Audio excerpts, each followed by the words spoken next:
성부와 성자와 성령의 이름으로 아멘. 사랑의 주님, 어서 오소서. 우리에게 빨리 오소서. 마라나타. 우리 당신의 사랑하는 아들, 딸들 이렇게 많은 은총을 주시려 오시니 감사드립니다. 주님, 오늘 세감성서가 1, 2, 3년을 통해서 당신의 모든 말씀, 토라, 율법과 또 예언서를 통해서 당신의 메시지를 들었고, 또 성문서를 통해서 당신을 알 수 있는 지혜를 배웠습니다. 오늘 신구약 중간사를 공부하며 이스라엘 총 역사와 성서의 형성 역사를 배웠습니다. 정말 우리가 이것을 지식적으로만 배울 것이 아니라 정말 우리 가정에 또 우리 이웃에 나아가 예수님의 모범이 되는, 빛이 되고 소금이 될 수 있는 실천적인 삶으로 바꿔주시고 성령으로 가득 채워주소서. 맞이하는 성탄절에 정말 진심으로 말씀을 가지고 오시는 주님께 우리는 그 말씀을 감사하며 받을 수 있고, 또 나아가서 많은 사람에게도 전달할 수 있는 그런 지혜와 은총, 용기 허락하소서.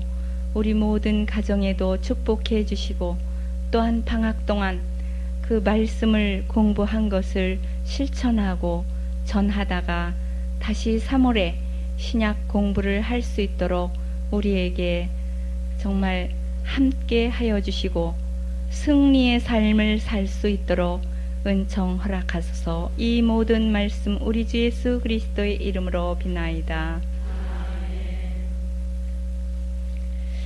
예. 우리 이제 오늘 신구약 중간사를 공부하겠습니다. 이제 정말 점점 잘 알게 됐죠. 지난번에 이스라엘의 역사이면서, 이스라엘의 역사는 무슨 역사라고 그랬죠? 성서의 역사라고 그랬죠.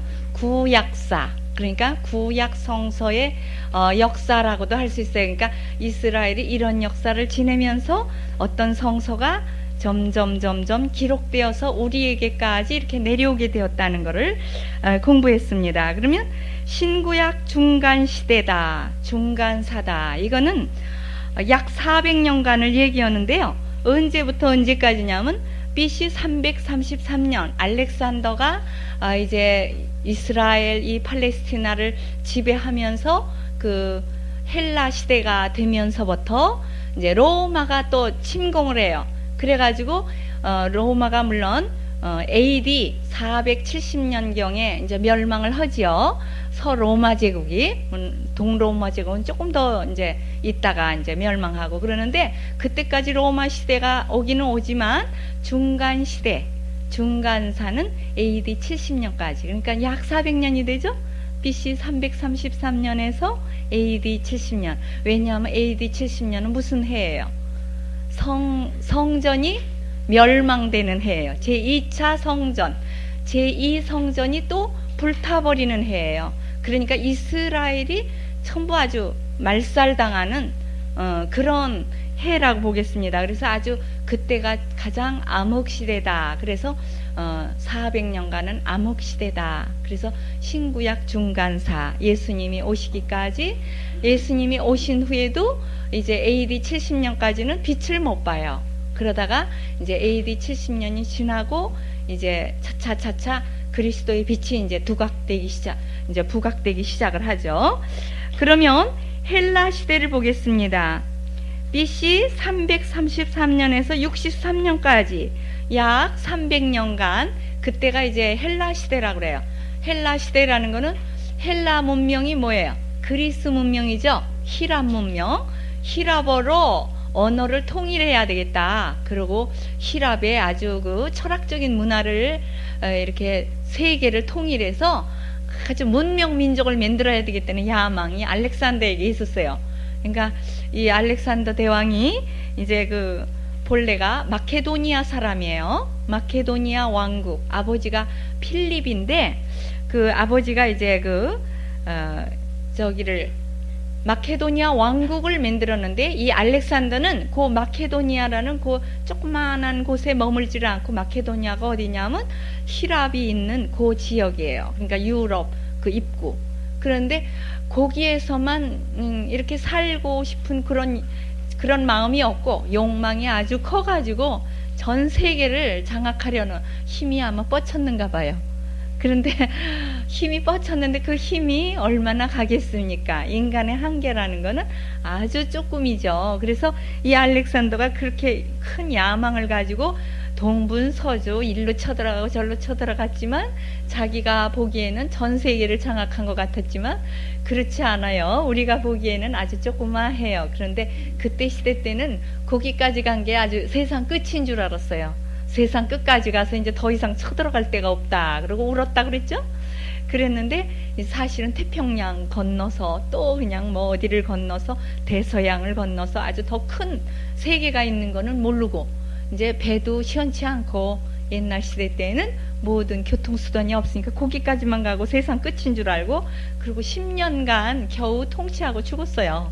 이 알렉산더가 아들도 못 낳아보고 죽었습니다. 그래서 그 자기가 만들어 놓은 건 누구한테 가겠어요? 응? 자기하고 같이 있던 같이 자라난 장군들 4명에게 나눠줬다 그래요. 그런데 4명 중에서 2명만 우리에게 전해오고 있어요. 2명은 이제 다른 자기가 이제 이렇게 차지한 나라 좀 멀리 이스라엘과 멀리 있는 나라는 이 성서적으로 관계가 되지 않아요. 그래서 2곳만 이제 관계가 되는데 어디냐 하면 에집트 지역까지 쳐들어갔으니까 에집트 지역에 있는 그러니까 애굽 시대는 이제 몇 년도부터 몇 년도까지냐면 알렉산더가 죽고 333에서 323년에 죽었잖아요. 그러니까 323년에서 198년까지 그 동안까지는 한 100여 년 100년 조금 넘군요. 한 120년 정도 거기까지는 에집트에서 저 프톨로메오 왕조 해보세요. 프톨로메오 왕조 뭐 우리와 별로 관계는 없죠. 그렇지만 이스라엘을 이렇게 지배했던 사람들이다. 그래서 우리가 역사적으로 조금 공부를 해요. 저기 마카베오서에 조금 나왔었죠. 프톨로메오 왕조가 에집트 지역을 이제 차지하면서 그 왕조가 팔레스틴 그러니까 이스라엘 땅이 있는 그 지역을 통치를 하게 되니까 이스라엘은 그 애굽 시대로 들어가는 거예요. 애굽에서 이제 이렇게 지배를 했다. 그런데 그때 이스라엘에는 어떤 일을 해주게 되었느냐? 아주 중대한 일을 해줬죠? 무슨 일을 해줬어요? 예, 70인 역성서. 예, 무슨 경전이라고 그래요? 그거를 셉두아진따라고도 하고 알렉산드리아 경전 해보세요. 예, 히라버 성경을 알렉산드리아 경전 그러거든요. 왜 그래요? 알렉산드리아, 이집트에 있는 알렉산더가 쳐들어가서 자기 이름으로 만드는 도시예요. 그게 알렉산드리아. 아주 세계적으로 유명하고 지금도 있지요. 아름다운 도시예요. 그래서 그 알렉산드리아를 이제 만들었는데 거기에서 아주 아카데미 하우스가 있어가지고 성서도 연구하고 도서관에 도서가 얼마나 많냐면 50만 권이 있대요. 지금은 그거 뭐 아무것도 아니죠. 지금은 뭐 몇만 권씩 이렇게 빛이 돼 있는 곳이 많이 있지만 조그마한 도서관이 50만 권 정도죠. 그런데 그때 시대 때 그렇게 책이 희귀한 시대에 50만 권을 모아놨다는 거는 굉장한 아주 큰 역할이에요. 왜냐하면 이 알렉산더가 공부를 많이 한 사람이라고 그랬죠. 누구에게서 교육을 받았다 그랬죠? 유명한 아리스토텔레스에게 교육을 받고 아주 철학적인 사상, 여러 가지 그런 사상을 받아들였기 때문에 아주 중점적으로 문명을 일으키려고 한 사람이에요. 그런데 너무 그냥 한꺼번에 역할을 했기 때문에 자기도 힘들었고 다른 사람도 그냥 자기 나라 언어는 하지 말고 이 나라 언어만 해라 그러니까 화가 났죠, 사람들이. 그래서 이제 반발을 일으키는 겁니다. 우리나라도 그랬잖아요. 일제시대 때 한국어를 못하게 해요. 그리고 일본말만 쓰게 하고 또 이름도 일본말로 창시하라고 개명하라고 그래가지고 이름들을 짓고 아이고 잘못했다면 큰일 날 뻔했죠. 우리도 전부 일본 사람이 될 뻔했어요. 근데 오래 가지는 못해요. 모든 억압하는 거는 어느 정도 억압했다 펑 하고 터지는 거예요. 그렇죠? 지금 우리나라는 너무너무 억압돼 있는 게 많아요. 뭐가 억압돼 있는 줄 아세요? 도로가 청계천이다 뭐다 이런 거 다 막아놨잖아요. 어느 땐가는 그게 터진다고요. 그러니까 저런 오래된 그런 곳에서는 그게 이제 막 터져가지고 가스 폭발돼가지고 온 도시가 날아가 버리는 거예요. 그러니까 우리도 정말 모든 폭탄을 지금 안고 사는 거예요. 밑에다가 위에다가 전선줄 얼마나 위험해요. 고압 전류 흐르고 밑에는 그냥 가스가 폭발할 염려가 있고. 그러니까 우리는 정말 참 위험한 그런 곳에서 사는 거죠. 이렇게 살얼음이 언제 깨질런지 모르는 곳을 딛고 가는 거죠. 그러니까 참 우리가 늘 하루하루를 정말 이렇게 근심 걱정해도 지나가는 거고 기쁘게 해도 지나가는 거니까 이왕이면 기쁘게 이렇게 살아야 하는데 그렇다고 술 먹고 흥타령하려는 게 아니고 이제 주님과 함께 살기 때문에 기쁘게 살 수 있다 그겁니다. 그래서 이제 알렉산드리아 경전이 만들어졌어요. 그러니까 이 프톨로메오 왕조들이 하느님을 믿었다는 사실입니다. 하느님을 믿고 그 궁전에서도 이 성서를 이렇게 공부를 하려고 그러니까 이런 70인역을 만들려고 그러지. 아유 보통 그 이스라엘 사람들은 정말 노예살이 했던 사람들이고 가난하고 이민 와서 사는 사람이 무슨 돈이 있다고 70명의 학자들을 모아놓고 정말 그렇게 연구를 해서 성서를 번역하겠어요. 왕조가 협조를 했기 때문에 되는 거예요. 그러니까 그때는 종교적으로는 자유를 줬었어요. 그런데 정치적으로는 물론 억압을 받고 세금을 많이 걷어들이고 부역에 종사를 시키고 그러니까 아유 우리 구세주는 언제 오시려나 그러고 그때도 기다렸습니다. 그러다가 이제 어느 시대로 들어갑니까? 시리아 시대. 예, 해보세요. 시리아 시대. 예, 시리아는 이제 그 수도가 안티오키아지요. 안티오키아. 그러니까 시리아의 안티오키아 또 유명한 도시예요. 여기 이거는 이제 신약 시대에도 계속 나와요. 이 안티오키아가. 그래서 안티오키아에서 이제 사도 바울로가 나중에 전도 여행하는 총 본부가 돼요. 거기가. 그리고 안티오키아는 그리스도인이라고 처음으로 불려졌던 도시 이름이에요. 안티오키아가. 그렇게 훌륭한 도시였어요. 그래서 그 안티오키아를 수도로 하는 그 시리아 시대가 오는데 BC 198년에서부터 166년까지는 안티오키아가 이제 수도로 하고 있는 시리아가 이스라엘을 팔레스틴을 통치하게 되었어요. 그러니까 쳐들어온 거예요. 셀류코스 북쪽에 있는 이 왕국이 자기네 헬라 국가들이죠. 헬라 시대의 국가들인데도 서로 싸웠어요. 그래서 이 땅을 넓히려고 처음에는 친하던 사람들이었지만 이제 죽고 나면 모르잖아요. 서로 모르는 사람이니까 아무튼 자기 땅을 넓히려고 하는 욕망들이 다 있거든요. 땅 넓히기 운동. 그래가지고 이제 또 팔레스틴을 쳐들어가고 이집트를 쳐들어가고 막 이렇게 했어요. 그래서 이제 누가 특별히 두각을 나타냅니까? 예? 안티오쿠스 에피파네스.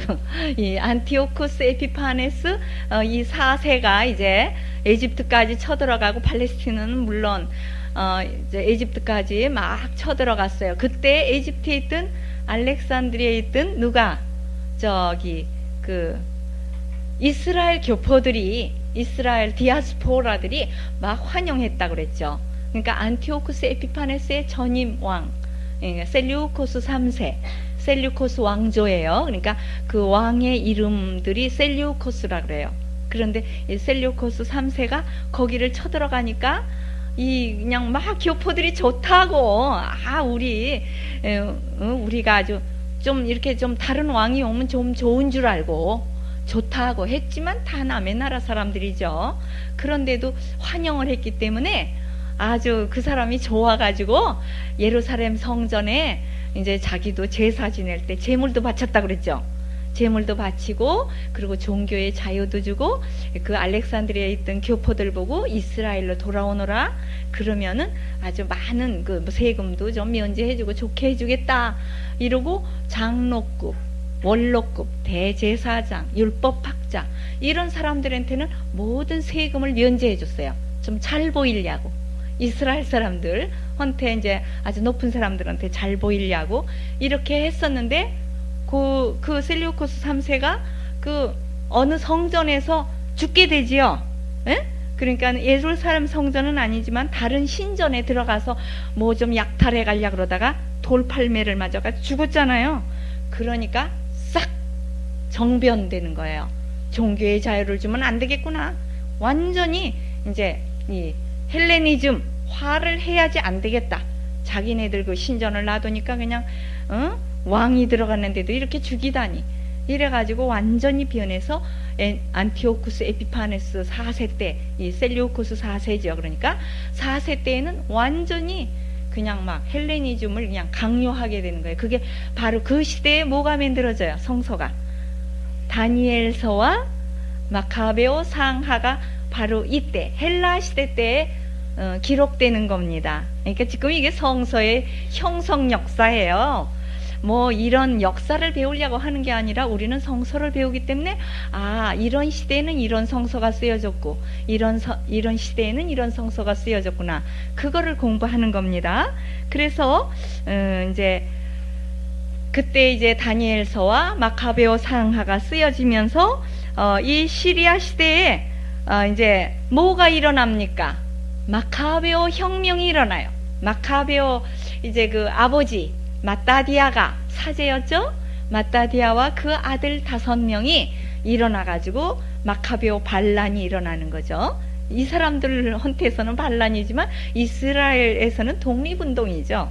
독립운동이 일어나가지고 그냥 막 서로 싸웁니다. 그러는데 사실 마카베오 그 군들은 오합지졸이고 무기도 없고 또 이 사람들은 굶주린 사람이고 그랬지만 하느님께서 함께 하셔서 뭘 써붙였다 그랬죠? 나갈 때는 하느님의 승리는 하느님의 것 이렇게 하느님의 도우심 그런 표어를 써붙이고 나가니까 용기 100배에서 하느님이 우리 편이다. 니까지 그대로 아무것도 아니다. 이러면서 나갔기 때문에 그 마음이 중요한 거예요. 하느님께 의탁하는 마음. 다윗이 골리앗이 얼마나 키가 큰데 자기는 조그만 어린 소년이 돌팔매로 큰 무장을 한 그 골리앗을 쳐 이긴 거. 왜? 마음에 뭐가 있어요? 응? 나는 내 뒤에 백그라운드가 아주 세요. 만군의 주님이 하느님이 계시다. 내 뒤에는 하느님이 만군 아주 군인이 10,000명이나 되는 그런 아주 훌륭한 하느님이 계시다 이러고 나갔기 때문에 아주 힘이 셌어요. 엄마나 아버지가 뒤에 있으면 애기들이 쬐끔해도 막 큰아이하고 싸우려고 그러죠. 왜냐하면 내가 지면 엄마 아버지가 다 이기게 해줄 거니까 그런 식이에요. 그러니까 신앙심이라는 게 참 중요한 거예요. 그러니까 아주 막 죽어가는 사람도 하느님께 의지하면은 정말 그 고비를 병의 고비를 넘겨서 살아날 수가 있죠. 그러나 실망을 하면 살 수가 없어요. 그래서 정말 참 이렇게 마카베오 반란이 사실 참 우리가 보기에는 아주 형편없는 그런 사람들인데 이겨가지고 독립국이 돼요. 그러니까 인정을 받아서 마카베오 시대로 들어가는 거예요. 마카베오 시대 해보세요. 예, 이게 아주 참 이스라엘에 있어서 이 시대가 굉장히 찬란했던 시대예요. 그러니까 참 종교적으로도 자유를 누리고 정치적으로도 자유를 누리고 아주 우리 이스라엘이 보통이 아니다 그러면서 좋아가지고 그런 시대가 103년이 와요. 이게 언제냐 하면 BC 166년에서 63년 로마가 침공할 때까지 103년 동안 그러니까 한 100여 년 동안을 아주 행복한 시대를 이렇게 지내는 거예요. 그러는데 사실 뭐 우리가 이제 역사를 지내놓고 봐서 행복하다 그러지 그때 시대가 그렇게 행복했겠어요? 뭐 문명이 뭐 발전을 했겠어요? 뭐 그리고 그 사람이 그 사람이죠. 정치해봐야 뾰족한 수는 없을 거예요. 그런데 그래도 이스라엘 사람이 다스렸다는 것, 그것이 중요한 거죠. 그래서 다른 나라로부터 조금 독립을 했던 시대가 100년, 그게 하느님께서 조금 사탕발림이에요. 위로를 주시는 거예요. 이스라엘이 너무너무 억압해는 세월이 몇백 년이 지나가는 거니까. 어떻습니까? 한번 돌아보면 지난주에 우리 배웠던 거, 아주 태초 시대로부터 정말 하느님께서는 우리 하나하나를 다 부르셔요. 사랑을 해요. 태초 시대 이렇게 천지 창조하시고, 그 다음에 이제 성조 시대에 이렇게 어떤 이스라엘 민족을 이렇게 불러서 당신 백성으로 만드시고, 출애굽을 통해서 남의 나라에서 400년 동안 살던 사람을 이끌어내 오시면서 하느님을 조금 알게 돼요. 하느님하고 점점 가까워지는 신앙이에요. 그러다가 판관 시대와 통일 왕국 시대, 아, 이스라엘이 하느님이 계시니까 이렇게 이기는구나, 왕국이 되었구나. 그리고 조금 좋게 지내다가 금방 또 싸우니까 남북으로 갈라져 가지고 서로 아웅다웅, 자기네끼리도 맨날 싸워요. 남북이 한 나라 민족끼리인데도 맨날 아웅다웅하고 서로 싸우고, 그러다가 북왕국이 멸망하고 남왕국은 조금 더 있다가 멸망하고, 그 다음부터 쭉 순환 시절이에요. 언제까지? 로마 시대까지. 예, 그러니 이스라엘은 순환의 역사라고 볼 수 있습니다. 이스라엘은 그러니까 바빌론에 가서 70년 종살이를 했죠. 그리고 그 다음에 페르시아의 지배, 페르시아 시대가, 그러니까 바빌론 시대 처음에 북왕국서부터 하면 아시리아 시대, 아시리아의 노예로 갔죠. 그 다음에 바빌론 포로 시대, 그 다음엔 페르시아의 시대, 그 다음에는 헬라 시대. 헬라 시대에서 이제 세 가지로 나눠져. 애굽 시대, 시리아 시대, 마카베오 시대. 근데 그 중간에 마카베오 시대가 잠깐 반짝하고 100년을 그래도 자기 나라들이 독립을 한 거예요. 완전 독립은 아니에요. 그래도 헬라의 문명을 막 받는 거예요. 헬라 문명이 뭐예요? 그러니까 마카베오 시대가 되었어도 그리스어를 했어요. 그러니까는 이게 벌써 언어로, 문화로 이렇게 남의 나라의 지배를 받는 거죠. 우리나라도요, 지금 독립시대지만 남의 나라 거가 좋다 하고 있으면 점점 속국이 되어가는 거예요. 그러니까 주체 사상 그거는 이북에서 많이 쓰죠. 주체 사상. 그러니까 이북은 굉장히 주체 사상이 강해요. 근데 남한은 사실은 주체 사상이 좀 약해요. 이렇게 그냥 좋다 개방주의로 하다 보니까 그래서 자기 좋은 대로 자유로 하다 보니까 이렇게 좀 주체 사상이 흔들릴 수 있어요. 근데 이 주체 사상이 없어지면은 좀 위태로워요. 남의 나라한테 이렇게 뺏길 염려가 많아요. 그러는데 일본은 아주 너무 주체 사상이 국가주의죠. 그렇기 때문에 거기는 아주 뺏길 염려가 없어요. 그러는데 정말 우리나라는 좀 이렇게 그런 것이 흔들리는데, 우리가 뭘로 주체 사상을 잘 세워야 되느냐? 정말 하느님을 알고, 주체 사상이 사실은 세계적으로 박애주의로 이렇게 가야지 돼요. 이렇게 자기 민족은 서로 인격 존중을 하면서도 박애주의로 지날 때 이 전 세계가 평화가 되는 거예요. 사실은 정말 알렉산더가 사실은 그런 마음을 가진 거죠. 근데 그게 이제 되지를 않으니까 자기는 얼마 있다 죽은 거지만, 전 세계가 서로 형제다 그러면서 살면서 이렇게 정말 잘 할 때 그게 얼마나 좋은, 그 사막의 샘이 넘치는 그 메시아 시대가 되면 그렇게 되는 거예요. 그러니까 지금 아직 완전 메시아 시대가 아직 안 왔죠. 완전하게. 지금 물론 구원의 시대는 되긴 됐는데, 메시아 왕국이 이루어지긴 했는데 조금이죠. 메시아를 믿는 그 그룹이 백성이 조금이에요. 그러니까 좀 더 완전하게 전부가 다 메시아 시대가 되면 그때는 정말 평화가 넘치고, 사자가 어린 양과 뛰놀고, 이거는 진짜 사자하고 어린 양하고 논다 그거보다도 영적으로 정말 그 싸우는 그 강대국이 이렇게 약소국가들하고도 서로 잘 놀고, 잘 서로 아주 독사 같은 이런 사람도 없고, 남을 그냥 후벼 파서 죽이려고 하는 이런 사람도 없고, 서로 잘 사는 거, 그거를 말하는 거예요. 그래서 국가를 사랑을 해야 돼요. 왜냐하면 이렇게 억압을 당하니까 이렇게 단일 그 언어를 쓰는 사람들을 존중을 하고 그 문화도 존중을 하면서 또 서로 교류도 하고 이게 이제 좋은 거예요. 그거는 아주 아름답고 서로 좋은 것입니다. 근데 이제 너무 세게 강력한 힘이 오면 그거는 안 되고 그렇죠. 그래서 이제 지금이 인권 주간 아닙니까? 예. 12월 10일은 인권 선언인 일이고 그러는데 사실 인권이 전 세계적으로 정말 그렇게 되기를 위해서 인권 주간을 세우고 서로 기도를 해야 되겠습니다. 물론 우리나라도 우리보다 약소국가 지금 아직 제3 세계 사람들 그런 사람들은 참 우리나라에 와서도 지금 서름을 당하고 있는데 그런 사람들을 좀 인권을 찾아줘야 되죠. 우리나라는 우리 한도 내에서 좀 그런 사람들이 와서 일을 하면 제대로 임금도 쳐줘야죠. 언어를 못하니까 너는 그냥 막 깎는다 이런 식으로 하면 우리가 복을 못 받아요. 우리나라가. 그러니까 정말 사실 그 서로 자기 위치 한도 내에서 좀 풍족한 마음을 가져야 돼요. 그냥 막 이렇게 내 것만 이렇게 하지 말고. 그래서 이제 이 시리아 시대에 이렇게 마카베오가 이제 독립을 한 거 이것 때문에 지금 이스라엘이 지금까지도 이 마카베오 시대를 그리워하는 거예요. 지금도 뭐를 생각을 해요? 구세주가 오면 이렇게 전 세계를 이렇게 차지한 마카베오 시대가 사실 전 세계를 차지한 것도 아니거든요. 근데 아주 이렇게 그 혁명을 일어나 가지고 이렇게 다른 민족을 좀 눌렀었던 시대가 있다는 거를 하고 예수 그리스도가 오면 마카베오처럼 왕 노릇할 그런 분을 원했던 거예요. 이 마카베오 때문에. 그러니까 영적인 구세주가 아니라 정치적인 구세주를 원했기 때문에 예수 그리스도를 죽여버린 거예요. 아이고 무력하고 뭐 그냥 십자가에 못 박혀서 죽어. 당신은 기적을 많이 행했으니까 뭐라 그랬죠? 좀 뛰어내려 보시오.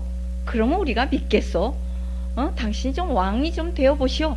그랬는데 예수님은 그런 왕이 아니다. 나는 이 세상 왕이 아니고 진리의 왕이다. 그랬죠.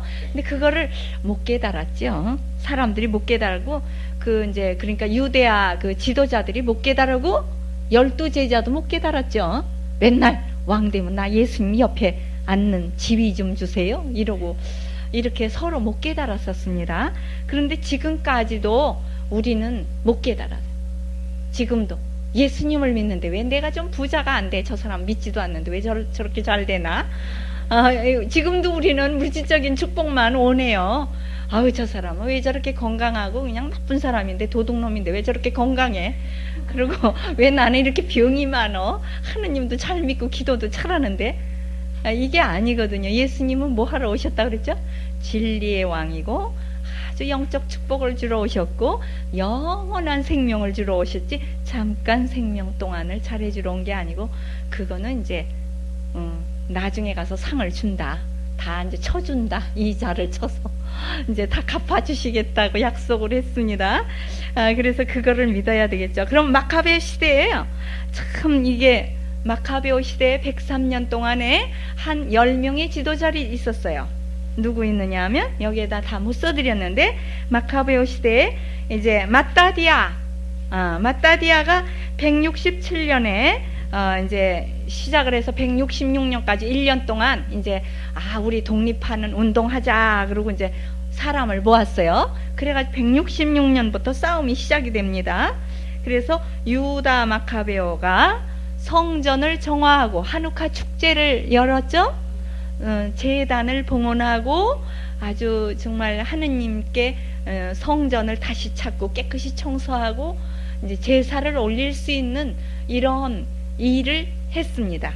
그 다음에는 요나단이 160에서 143년까지 이 사람이 동맹 정책을 쓰면서 서로 싸우지 말자 이러면서 이 사람은 좀 많이 안 싸우고 지냈어요. 그 다음에는 시몬이 이제 마지막 아들로서 대사제가 되어가지고 이스라엘이 독립을 완전 시켰어요. 이때 134년에 그때부터 왕국이 됩니다. 그래서 시몬이 하스모네아 왕조로 그때부터 내려가요. 하스모네아 왕조 해보세요. 하스모네아 왕조 이거를 짧게 하면 하스몬가라고 그래요. 하스몬가, 하스몬 왕조. 그래서 이제 하스몬 왕조가 시작이 되면서 시몬의 아들이 왕으로 군림해요. 요한 히르카누스가 왕이 돼요. 그래가지고 134년에서 104년까지 30년간 왕 노릇을 했어요. 그러면서 이제 이 마카베오 왕국이 이제 들어가는데, 아리스토볼로 1세, 아리스토볼로 1세가 104년에서 103년까지 1년 동안, 이 사람은 좀 악하게 이제 정치를 했기 때문에 금방 죽어요. 1년밖에 못 살아요. 모친을 투옥을 하다니, 모친을 감옥에다 가둬놓고 막 아주 죽이고 막 이래요. 그러면서 자기의 부인 미망인이 알렉산드라가 나오죠. 알렉산드라가 이제 미망인이 되죠. 남편이 죽었으니까. 그런데 그 미망인이 누구하고 결혼하냐면 그 다음 사람하고 결혼을 해요. 알렉산더 얀네우스라는 사람이 있어요. 그래서 이 알렉산더 얀네우스라는 사람이 말하자면 알렉산드라와 결혼을 합니다. 제수인 알렉산드라와 결혼해요. 그러니까 형이었었나 봐요. 아리스토블로의 형이었는데 동생이 왕국을 딱 찬탈을 해가지고 모친도 막 죽여버리고 막 감옥에다 가두고 이렇게 나쁜 짓을 해다가 1년 만에 죽으니까 형이 이제 왕이 다시 되고 이제 이렇게 제수하고 결혼을 해요. 알렉산드라가 아마 미녀였나 봐요. 그래가지고 이 사람 이름은 3번이나 나와요. 자기 남편하고 1년 왕노릇 할 때 이제 왕비로 살고, 그 다음에 형, 그러니까 시숙이죠. 네? 시숙인가요? 네, 시숙하고 이제 살아요. 그래가지고 결혼을 하고, 그 다음에 아마 남편도 또 죽었어요. 죽고 자기가 왕이 돼. 여왕이. 알렉산드라 여왕. 이 사람이 그러니까 3대를 살아요. 그래서 이제 자기가 여왕이 되고, 여왕이 되면서 이제 큰아들, 자기의 큰아들에게 다시 또 요한 히르카누스에게 다시 또 대제관직을 임명해요. 그러니까 형제들끼리 이렇게 서로 죽이고 모친을 죽이고 난리예요. 그러니 하느님께서 복을 주실 리가 없죠. 그러니까 100년간 겨우 반짝한 거죠. 그리고 그 다음에 이제 아리스토블로 2세가 이제 왕이 돼요. 그래서 이 사람은 몇 년에서 몇 년까지냐면 알렉산더 얀네우스는 103에서 76년이고 알렉산드라 여왕은 76에서 67년까지고 그 다음에 아리스토블로 2세는 67에서 63년. 근데 이 사람이 이제 나쁜 짓을 했어요. 형에게서 왕위를 찬탈했어요. 이 사람이 동생이 또 왕이 되는 거예요. 아리스토블로 2세가. 그래서 이제 로마 폼페우스 장군을 데리고 와가지고 싸워요. 형을 무찔르려고. 그러다가 다 먹혀버린 거지. 그래가지고 자기들도 다 죽고, 그리고 이제 폼페우스 장군이 이제 로마 시대로 들어가는 거예요. 예루살렘을 함락시켰어요. 그래서 예루살렘을 점령해가지고 그때부터 로마 시대가 오는데 언제까지냐? AD 63에서 BC 63에서 AD 70년까지. 그러니까 BC 63년은 참 불행한 해예요. 예루살렘이 로마로 넘어가던 해예요. 그러니까 마카베오스 왕국이 넘어가던 해. 그러니까 이스라엘이 막 울고 정말 그때는 우리나라가 정말 멸망했다고 막 이러면서 다시 또 재기하려고 독립투쟁을 또 벌리려고 지하운동이 벌어져요. 그래서 그때 이제 열성당파, 바리사이파, 에세네파, 사두가이파 이런 파들이 이제 많이 이제 그때 운동들을 하게 됩니다.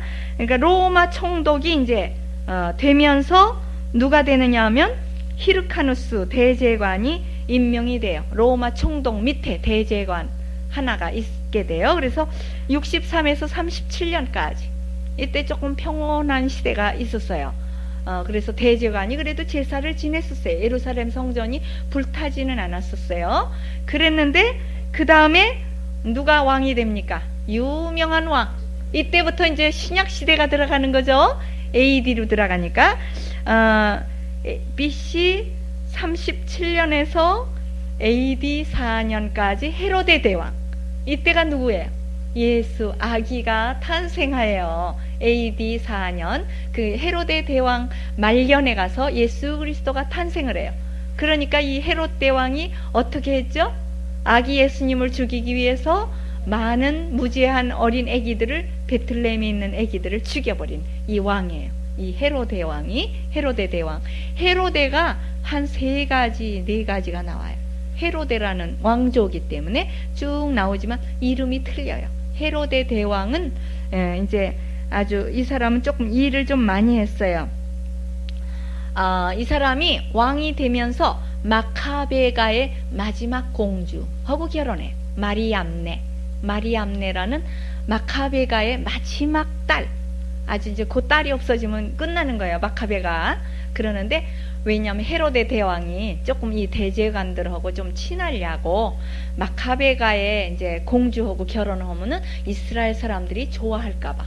왜냐하면 이 헤로데 대왕은 이두메아 사람이에요. 그러니까 에돔 사람. 그러니까 에사우 민족이죠. 그 민족의 후손이에요.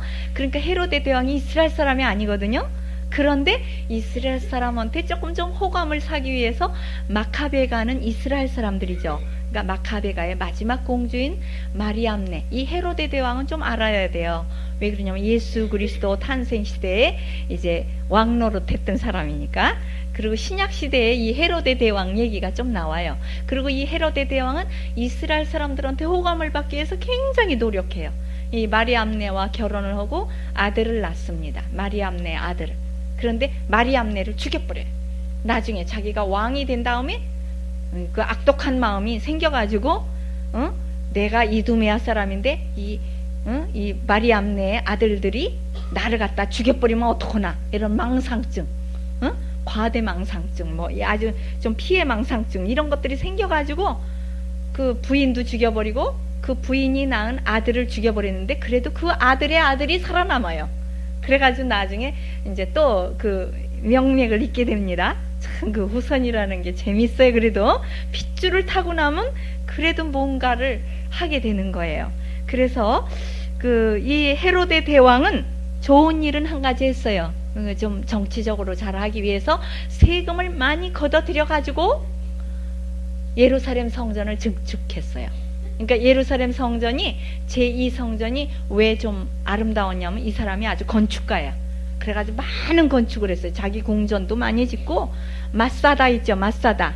거기에다가도 아주 그냥 그 꼭대기에다가도 궁전을 건축을 했다가 나중에 자기가 피난 갈 때 글로 가야 되겠다 이러면서 건축을 많이 벌려서 예루살렘 성전도 아주 잘 만들어 놨었어요. 그래서 그 벽이 하나 남은 게 통곡의 벽이에요. 이 헤로데 대왕이 증축했던 그 아주 예루살렘, 그러니까 제2성전이 처음엔 보잘것없었는데 이 헤로데 대왕이 좀 아름답게 잘 꾸몄었습니다. 그리고 이제 헤로데 대왕이 뭐가 되느냐 하면 아들 3명을 남기고 죽지요. 그래서 이 아들 3명에게 자기가 맡았던 영토를 3분으로 나누어서 줍니다. 그 누구냐 하면 아르킬라오라는 사람이 AD 4년에서 AD 6년까지 2년밖에 못 살았어요.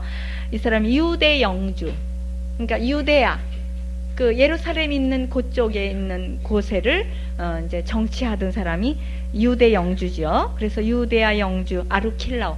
이게 이제 마테오복음, 루카복음 하면 아르킬라오 뭐 이런 말이 나오죠. 그럼 이 사람이 누군가 하면 바로 헤로데 대왕의 아들이다. 이렇게 이제 알면 돼요. 그리고 이제 필립이라는 사람도 나오거든요. 좀 바보예요, 이 사람이. 그런데 이두메아 지방을, 그러니까 그 이스라엘 바로 옆에 요르단강 건너편에 이두메아라고 그래요. 에돔족.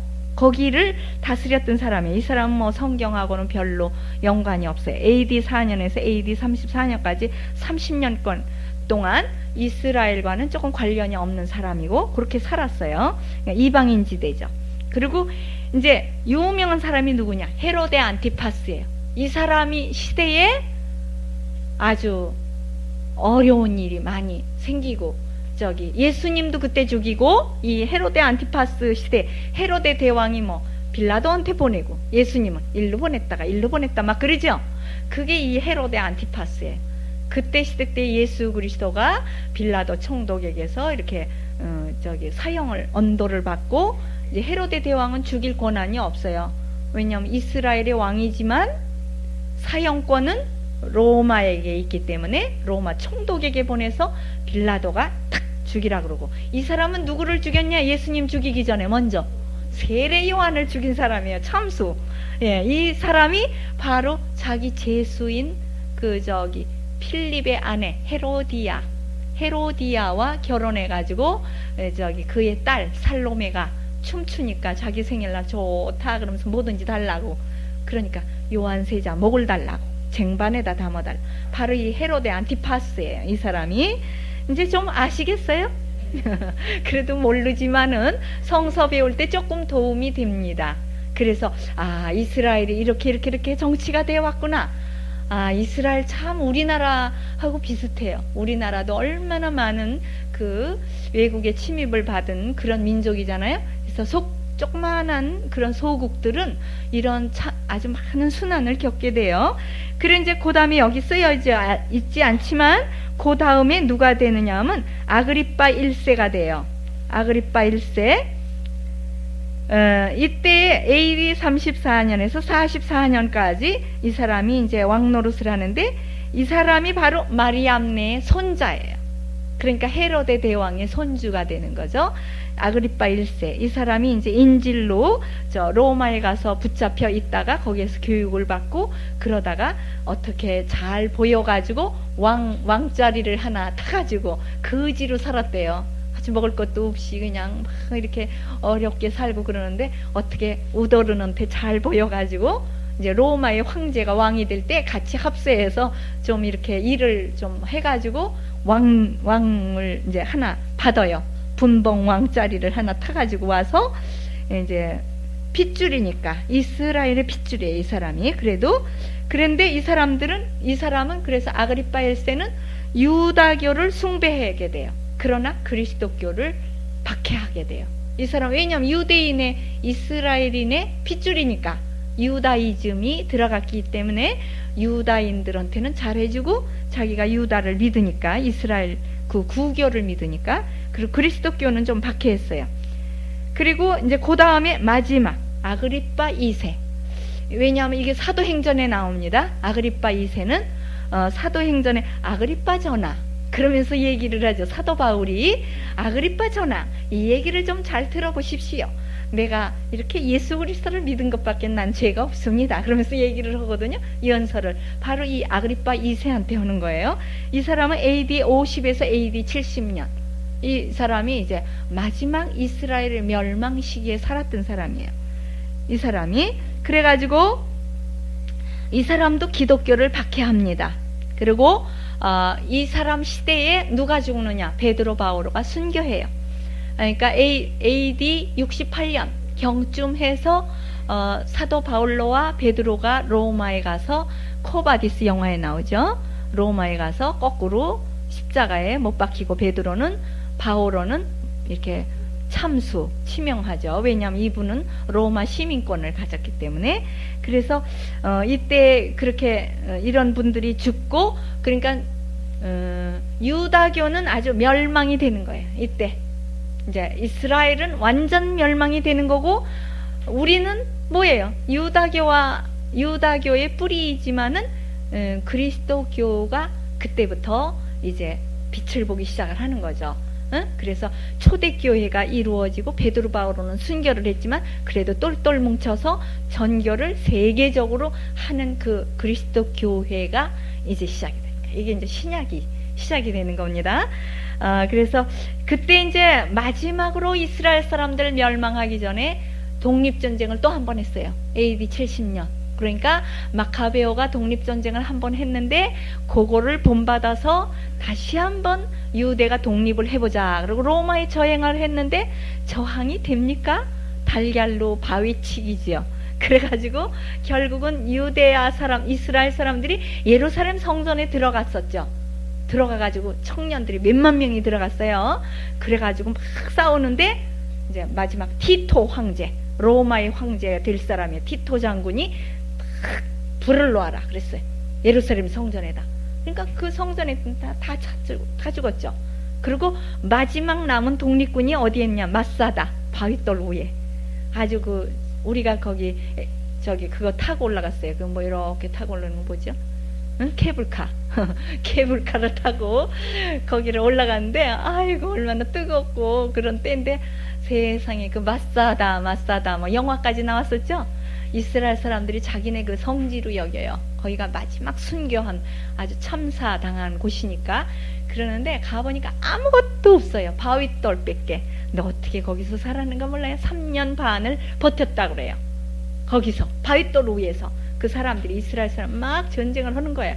로마 사람들이 어떻게 했느냐 하면 그 바위를 기어 올라갈 수는 없어요. 너무나 높고 험하고 그러니까 우리도 케이블카를 타고 올라갔지만 그리고 그 사람들이 막 거기에서 돌멩이를 굴리고 막 이러니까 올라갈 수가 없으니까 거기에서 돌을 맞지 않을 거리에 거기에다가 성을 또 쌌어요. 이 로마 사람들이 이렇게 담을 쌓아 올라갔어. 그 꼭대기까지. 그래가지고 거기에다가는 큰 다리를 쫙 놓고 쫙 밀고 들어간 거죠. 그러니까 이 사람들이 점점 성이 쌓아져 올라오니까 3년 반이 걸렸으니 얼마나 그게 참 기가 막힌 일이죠. 그랬는데 마지막 전쟁을 하면서 딱 올라가니까 이 사람들이 그 전날 싹 자살한 거죠. 거기 한 몇천 명이 있었다고 그랬어요. 거기에서 2,000명 마지막 거기에 아주 가족을 데리고 이렇게 공동체로 살았어요. 그러니까 막 종교를 자유를 하기 위해서 그 꼭대기에 올라가서 3년 반을 사는 거야. 사막 같은 곳에 아주 돌멩이밖에 없고 물을 어디에서 구해왔냐면 저 밑에서부터 끌어올리는 그런 수로가 또 있어요. 참 이스라엘 사람들은 물이 귀하기 때문에 물이 없으면 죽으니까 물을 끌어올리는 그런 작업을 해가지고 그렇게 거기서 살았어요. 그래서 근데 마지막 그 로마 장군이 티토 장군이 올라가 보니까 세상에 어린아이까지 다 한꺼번에 죽는 그런 참사. 그것도 어떻게 뭐 폭탄을 터뜨려서 죽이는 게 아니라 스스로 목숨을 끊는 거. 그러니까 자기가 자기를 못 찌르니까 가장이 이제 저쪽 집안 식구 이제 자기 집 식구는 못 죽이니까 죽이고 마지막 한 사람이 자기를 죽였대요. 그러니까 다른 몇 명이 한 10명 정도가 죽이러 다니는 작업을 해. 그리고 죽이고 그 이제 서로 또 죽여주고 마지막 한 사람만 자기가 이제 칼을 이렇게 꽂고 엎어져 가지고 자살을 한 거죠. 그래서 한꺼번에 참사를 해가지고 이제 이렇게 이스라엘은 완전 멸망에 들어갔지만 그러나 그래도 예수 그리스도 시대까지 그러니까 예수 그리스도는 벌써 지났군요. 그때까지도 계속해서 예루살렘 성전이 있다가 예수님 돌아가시고 예수님 멸망을 예고했죠. 너희들 그렇게 뭐 예루살렘 성전이 좋다고 그러지만 얼마 있다가 돌 위에 돌이 남지 않으리라 예고했고 예수님 돌아가신 후에 그러니까 예수님이 AD 30년에 돌아가셨으면 AD 70년이니까 40년 후에 이스라엘은 완전 멸망이 된 거예요. 왜냐? 너희들 그렇게 하느님을 섬긴다고 말로만 하고 진짜로 섬기지 않았기 때문에 다 멸망한다고 예고한 거예요. 그러니까 이스라엘이 멸망을 해야 뭐가 되는 줄 아세요? 그리스도 왕국이 전 세계에 퍼지는 거예요. 구약은 끝났어. 근데 왜 구약을 왜 끝까지 하려고 그러느냐? 그런데도 지금도 구약이죠. 이스라엘은 그냥 하느님께서 막 매를 친 거예요. 2000년을 나라 없이 살았어요. 그러니까 예수님 돌아가시고 완전 전 세계로 퍼져요. 이스라엘 사람이. 그때 이제 유대 나라라는 게 없어진 거예요. 아주 로마 시대로 돼버리고 그냥 민족이 그냥 없어져 버렸어요. 이스라엘 민족이. 그래서 전 세계로 도망을 나가서 살다가 지금 다시 돌아온 거예요. 그래도 이스라엘은 멸종이 안 됐다고요. 왜 그러냐? 유다 지파가 우리 유다 지파에서 다윗 다윗 왕의 후손 중에 메시아가 오리라. 메시아가 왔죠. 벌써 예수님이. 그랬는데 메시아가 오리라. 그것 때문에 이스라엘이 멸망 안 한 거예요. 왜? 희망을 가졌기 때문에. 그래서 남의 나라에서 서름을 당하고 종살이를 하다가 다시 돌아온 거잖아요. 유다이즘, 시온이즘. 시온으로 돌아가자. 시온산이 뭐예요? 예루살렘이 서 있는 산. 그 옛날 아브라함이 이삭을 바치던 산. 그 모리아산이죠. 그 모리아산이 바로 예루살렘이 서 있던 시온산이래요. 그 구약 시대에는 모리아 산이라고 되어 있지만 시온산이에요. 신약 시대 시온산이라고 그러거든요. 그래서 그 거길로 시온으로 돌아가자. 예루살렘 성전이 있던 곳으로 돌아가자.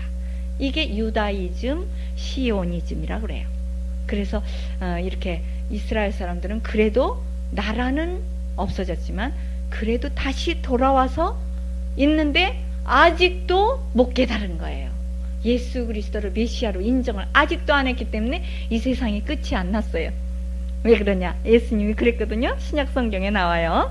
내가 이스라엘을 전부 다 돌기까지는 끝나지 않는다. 그러니까 이스라엘을 전부 다 돈다는 거는 뭐냐면 이스라엘 사람들이 회개하는 날, 이스라엘 사람들이 예수 그리스도를 메시아로 인정하는 날, 이제 전 세계가 정말 그리스도 왕국이 되는 거예요. 아마 꼴찌로 올래나 봐요. 이제 꼴찌가 첫째 되고 첫째가 꼴찌 된다. 하느님을 제일 먼저 알았던 사람이 마지막으로 예수님은 외아들은 마지막으로 알게 되고, 우리 같은 사람은 하느님도 몰랐다가 먼저 알게 되고 예수님을 먼저 알게 돼요. 그러니까 성부, 성자, 성령 우린 다 믿는데 아직도 유대 사람들은 예수 그리스도를 안 받아들이는 거예요. 그러니까 지금도 구약 성경을 믿고 지금도 과월절을 하고 지금도 초막절을 지내고 지금도 그런 오순절을 지내고 있어요. 오순절 벌써 와서 성령이 오셨는데 그렇게 아직도 그러고 있습니다. 그래서 정말 우리가 그런 기도를 해줘야 된다고 그래요. 유대를 위해서. 왜냐? 유대에서 한 일은 업적은 뭐예요? 우리에게 구약 성서를 주었어요. 그거를 정말 어느 나라에 가든지 피난을 가든지 도망을 가든지 성서 보따리를 꼭 끼고 가고 성서의 백성이라고 그러잖아요. 예? 제가 이제 성서의 백성에도 얘기를 했죠. 항상 이스라엘 사람은 성서의 백성이다. 우리는 그래서 정말 할례를 받고 안식일을 짓고 성서를 꼭 믿고 그 다음에 저기 피를 먹지 말아라. 그래서 생명을 존중하라는 뜻이에요. 이거는 피를 먹지 말라는, 피를 보면 안 된다 이런 뜻이죠. 그런데도 예수 그리스도의 피를 받죠. 그러면서 예수 그리스도의 피에 대한 그 갚음은 우리와 우리 후손이 받겠다 이렇게 얘기해서 지금도 받고 있어요. 그래서 지금도 전쟁이 맨날 일어나 피가 나오는 거죠. 지금도 그렇게 조금만 뭐 어떻다 하면 또 전쟁 나요. 그래서 당시 문화는 유대교의 세 가지 문화가 있었어요. 그러니까 그러니까 우리 초대교회, 신약의 교회가 생긴 토양은 세 가지 문화가 있는 곳에서 싹이 텄다 그겁니다. 어떤 문화냐? 세 가지 문화. 유대교의 문화, 이거는 유다이즘, 유대교의 문화. 그러니까 구약성서 바탕에서 신약성서가 나왔다는 거. 그 다음에 헬레니즘 문화, 헬레니즘, 이거는 휘랍사상의 문화. 그래서 여기에서 예수 그리스도 교회가 어떤 이득을 받았냐? 히라버로 성경이 번역이 되는 이런 이득을 받게 되었다 이겁니다. 그러지 않았으면 성서가 없어질 뻔했대요. 왜냐? 히브리어로만 성서가 돼 있고 히라버로 번역이 안 돼 있는데 히라버밖에 모르는 이스라엘 사람이 있으면 그냥 그 사어가 돼 버리는 거예요. 히브리어 성경은. 그러는데 이것이 히라버로 번역이 되어 가지고 지금까지 잘 내려온 거예요. 그러니까 우리 이제 성서 번역하고 이런 거 다 히라버, 그 셉두아진타 이런 거에서 번역이 되는 거죠. 물론 마소라본도 참고로 하지만 마소라본은 완전하게 해석을 하기가 어렵대요. 왜냐하면 이 모음, 자음 이런 것들이 없고 막 아주 그냥 만들어 붙이고 뭐 이런 거기 때문에 너무너무 힘들다 그래요. 그래서 참 우리 저기 그리스도교가 이 헬레니즘 문화권 안에서 많이 성숙할 수 있었다는 것. 또 하나는 로마 문화. 이 로마 문화에서 그리스도교가 이득을 받은 거는 뭡니까? 이 또 로마가 또 언어를 전부 또 통일을 시켜요. 이제 로마 시대에 가면 라틴 문화라고 그러거든요. 라틴 제국. 그래서 라틴어로 막 말을 이제 하게 되고, 그러고 이제 라틴어 번역이 무슨 번역이 있었죠? 예로니모 성인이 불가타 역을 만들어 가지고 이제 라틴어 성경이 또 나오게 되죠. 그리고 로마에서는 그리스도교에 뭘 공헌했어요? 길. 로마로 전 세계가 통하는 길이 있다. 그러죠? 우리나라도 로마까지 비행기가 가잖아요. 탈 이탈리아 비행기로 정말 갔다 왔지만은 정말 로마는 전 세계에서 와요. 아주 국제 비행장. 거기에는 정말 우리 한국도 국제 비행장이 있어 전 세계에서 오기는 오지만 그래서 우리나라는 그렇게 많은 항공권이 없죠. 근데 정말 거기에는 로마에는 기가 막히죠. 전 세계에서 다 오는 거예요. 로마로. 그리고 로마는 뭐 아주 문화의 중심지요, 종교의 중심지요, 교황님이 계시고 그러니까 뭐 각 나라의 추기경님, 주교님들이 이제 다 회의를 하려면 공의회를 하려면 전부 로마로 모이죠. 그리고 각 수도의 단체의 총본부가 또 로마에 있지요. 그래서 그렇게 그냥 거기에는 아주 정말 모든 중심지라고 볼 수 있고 거기에는 아주 하느님께서 축복을 많이 내리신 것 같아요. 로마에 기가 막히게 정말 많은 하느님의 축복으로 거기는 그렇게 또 옛 문화, 오래된 문화가 하나도 깨지지 않고 그렇게 보존이 되는 거. 왜냐하면 로마가 아주 유명했기 때문에 다른 나라에서 쳐들어오지 않으니까 이 교회의 모든 물품을 잘 보관을 해놨어요. 그래서 고맙죠. 우리나라 같이 다 때려 부셨으면 큰일 나는데 거기는 아주 오래된 거는 하나도 바꾸지를 않아요. 그대로 놔둬요. 그냥 삐뚤어지면 삐뚤어진 채로 그냥 피사의 탑 이런 거는 삐뚤어지면 삐뚤어진 채로 이러고 이제 오래 버티고 있는 거예요. 그래서 전 세계에서 많이 올 수 있어요. 그래서 신약성서는 아주 이렇게 전 세계를 통할 수 있는 길과 전 세계를 통할 수 있는 언어와 전 세계를 통할 수 있는 문화가 함께 있기 때문에 신약성서는 영양분이 많아가지고 아주 잘 자랄 수 있었어요. 그래서 그리스도교의 문화가 이렇게 참 행복하게 이렇게 되었습니다. 그러면 오늘 이제 아주 이 구약이 전부 이제 끝나게 되는데 구약을 전부 통틀어서 이제 법을 꽉 만드는 거 탈무드거든요. 이 구약성서에서 중요한 법을 하느님께 바치지 않으면 우리가 멸망한다. 그래가지고 이스라엘의 모든 그 율법 학자, 바리사이파 학자들이 연구한 게 탈무드가 613계명이 있어요. 613계명. 하느님께 바쳐야 될 계명이, 지켜야 될 계명이 613조예요. 얼마나 많은지.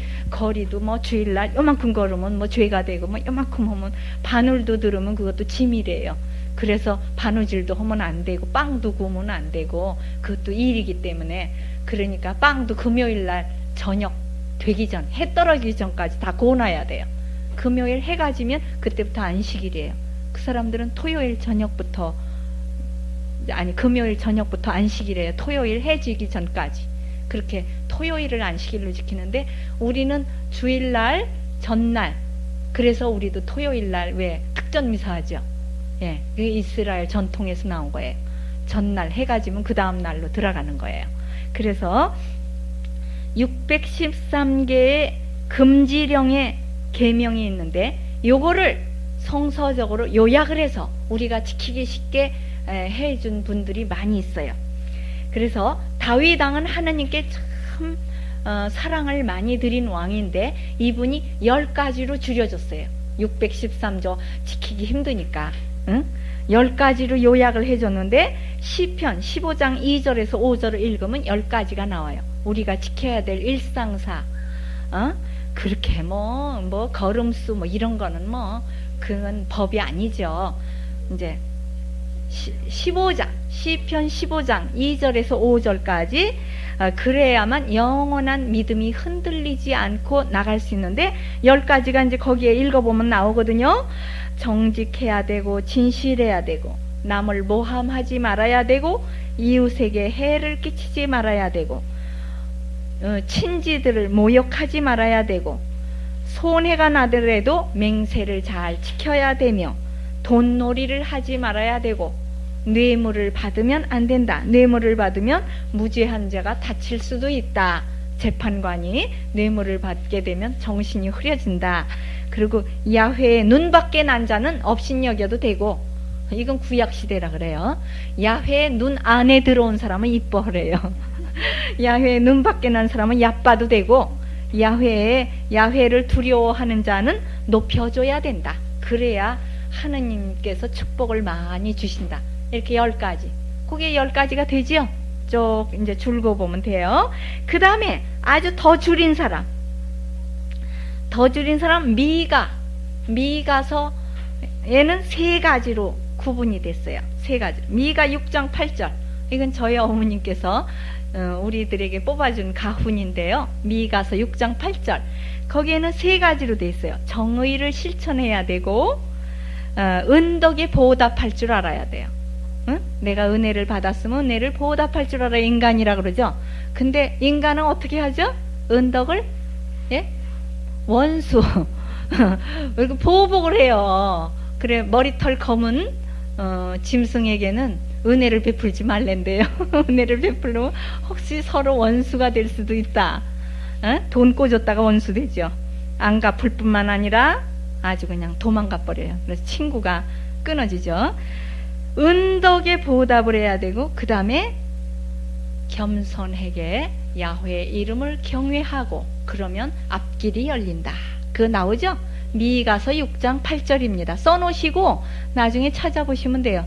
그 앞에 목록을 보고 찾으면 돼요. 미가 6장 8절 그렇게 써놓으시고요.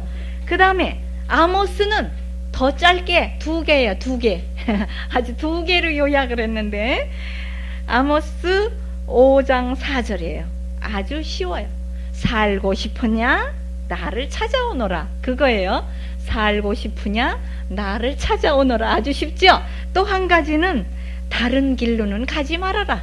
우상을 섬기러 얼로도 가지 말고 베델로도 가지 말고 길갈로도 가지 말고 이렇게 오로지 하느님한테만 찾아와라 이거예요. 영광송 하겠습니다. 영광이 성부와 성자와 성령께 처음과 같이 이제와 항상 영원히 아멘.